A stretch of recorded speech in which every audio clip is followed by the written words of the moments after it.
Good day, sir.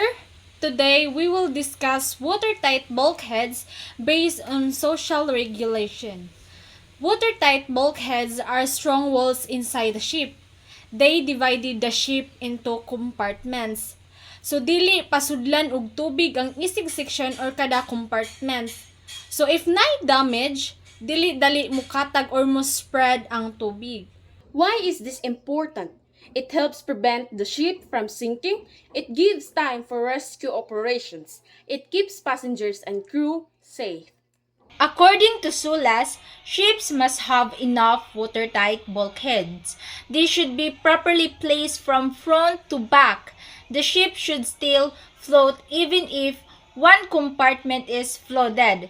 Dapat sealed ug walay leak. Recommended construction. First, strong materials like steel para lig-on og dili dali maguba. Second, proper spacing. Di pwede nga random ra nga ibutang. Naay sakto nga distance bawat bulkhead. Third, watertight doors. These doors can be closed quickly to stop water from spreading. Also, regular maintenance para sigurado jud nga walay leak. So simple example is if one part of a ship is damaged, Water will enter that compartment only. And the ship can still float safely. Watertight bulkheads are very important for ship safety. They prevent flooding from spreading and help avoid sinking.